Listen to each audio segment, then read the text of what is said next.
Hey, Ira. Thank you for having me here. I'm Demar.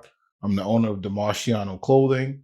I started my clothing journey, my fashion love, actually in grade school.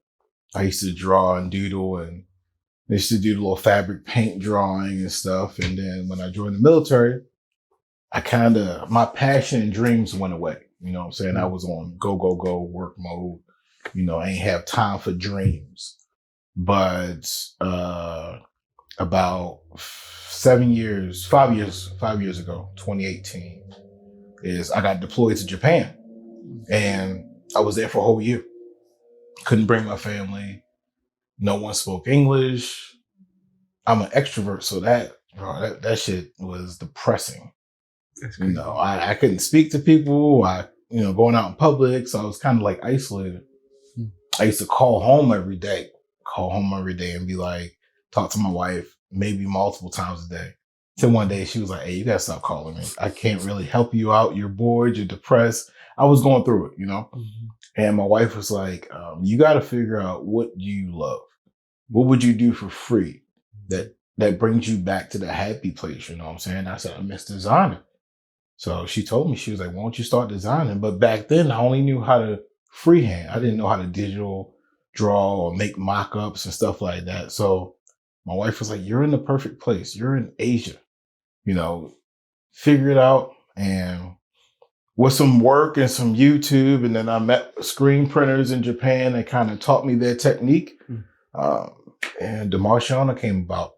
My actual first line was called Dream Chasers, because that was the thing that brought me out of my depression, chasing my dreams. So when I came back, redeployment back to the States, I started doing clothing. I wanted something that had, old man swag, but young man hip. So something where I can throw on like that was Armani style, minimalist, or I can go full spectrum all the way to like a full graphic. Some of the stuff you've seen me do at the events.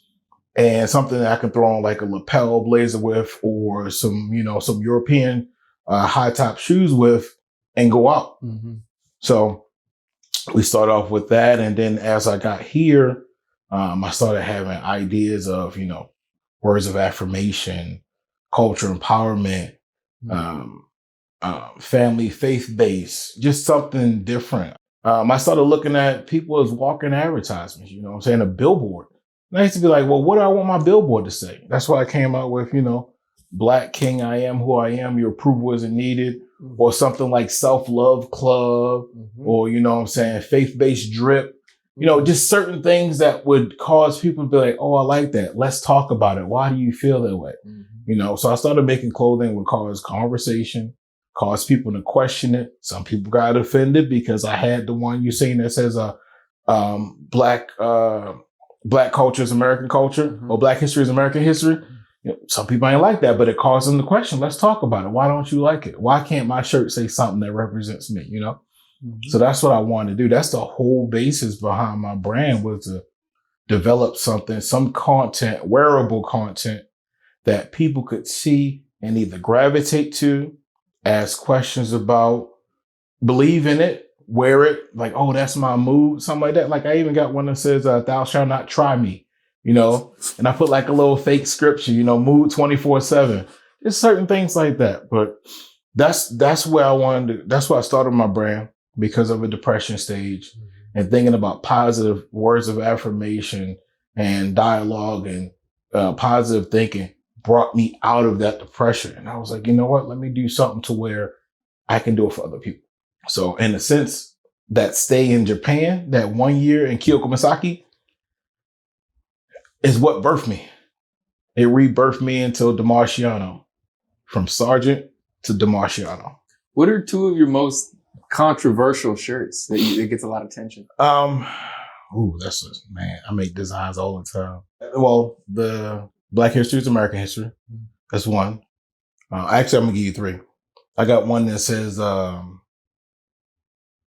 am my ancestors' wildest dreams. And I've had so many, even though I made it for people of color, I've had so many non-people of color, ask me, why did I make that? What is it hinting to? So as it offended them, they sat down and talked with me.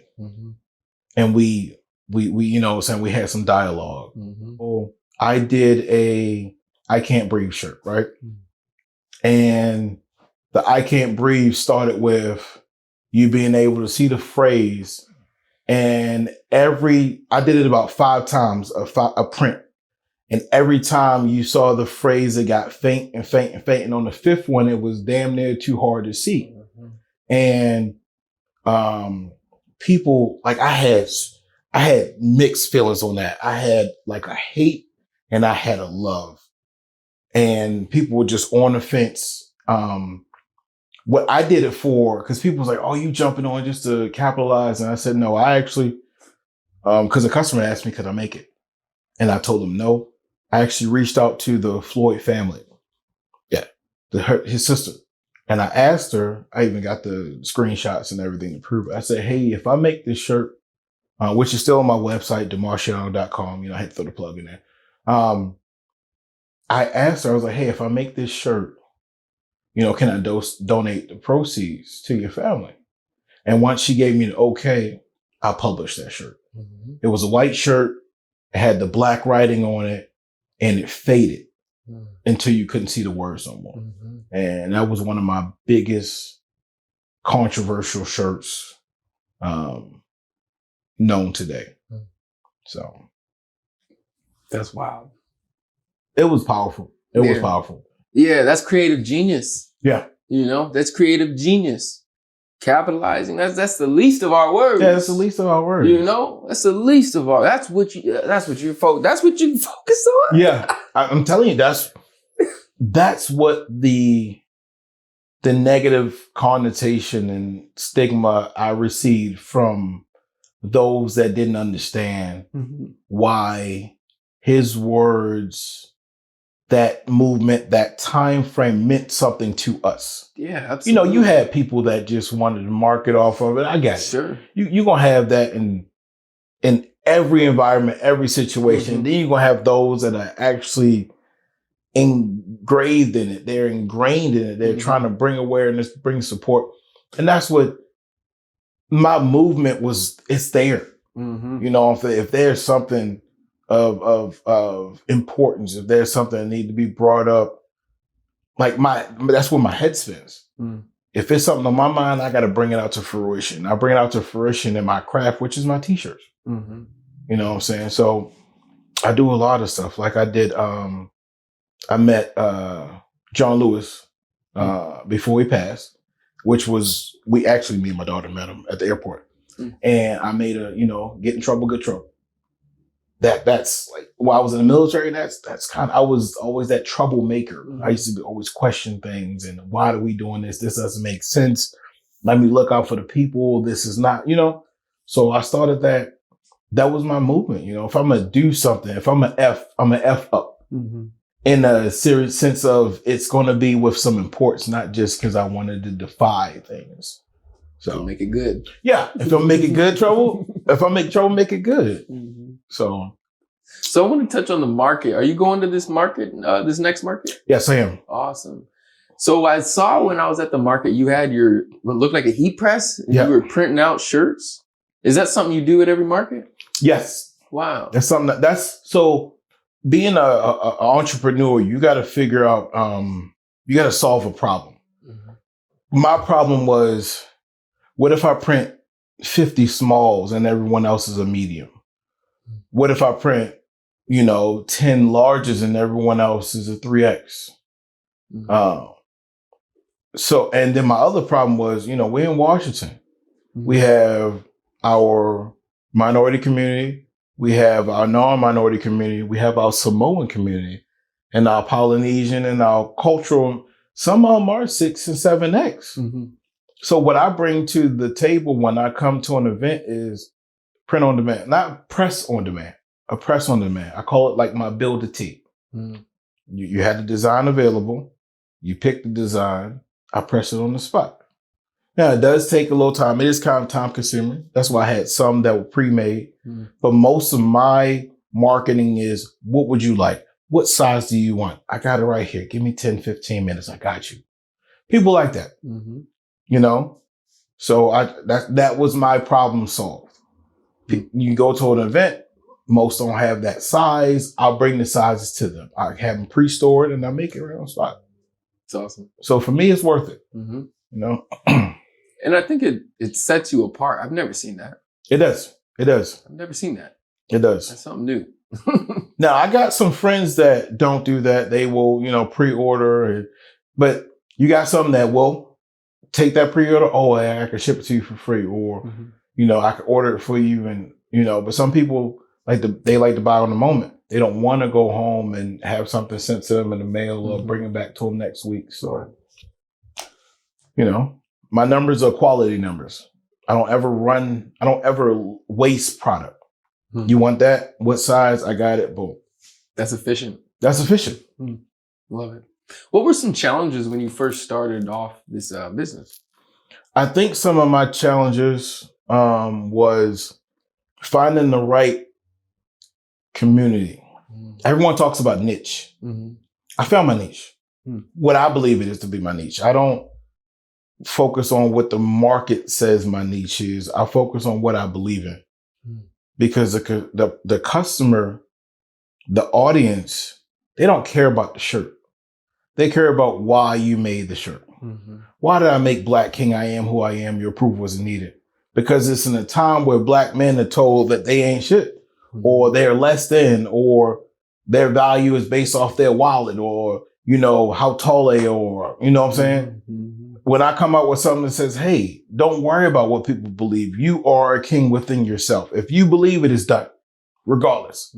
So having that motto or having some content behind the reason why I made this, people like that. They don't have to be like, oh, I don't agree with that. You should have went with Queen because we got the, you know, Woman King movie came out. No, I went with Black King. That's what I am. So people like the fact that it's not about the shirt. It's about the why. And if you have a good enough why, people are going to buy it. Oh, yeah. So some of my challenges was not niche, but my community.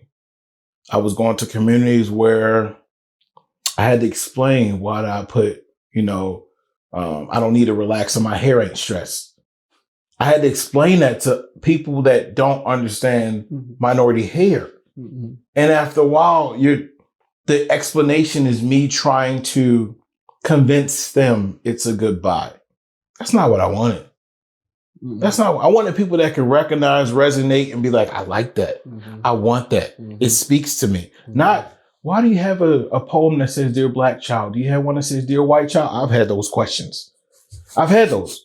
So for me, my community, finding my community base, going to the market was one of the first communities that I was like, I am home. Every time she has a market, I'm jumping on it. I got a store. I shut down my store to go to her markets. I do. And then I've been told, hey, you need to, you know, venture towards Seattle. I heard Seattle has a lot of markets that will work perfectly for you. So I'm starting to gravitate to what pulls towards me instead of trying to chase after venues that don't speak my language. So that's one of my challenges, is the right markets. A second challenge I had was realizing that it's nothing personal.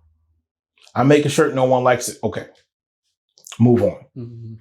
You know, don't sit and baby that idea. You know, rebrand, regroup, remarket. It's going to sell, but don't have it as a baby. You know, this is my only one. I need to, if I don't get 100,000 of these sold, then I'm shutting it. No. It's a dime a dozen. So don't take it personal. Make something, hold on to a rebrand, remarket, repurpose, make something else. Wash and repeat. That's the formula right there. Find something that works, wash and repeat. Find something that works, wash and repeat. And while you're doing that, figure out how the stuff you had previously you can bring back.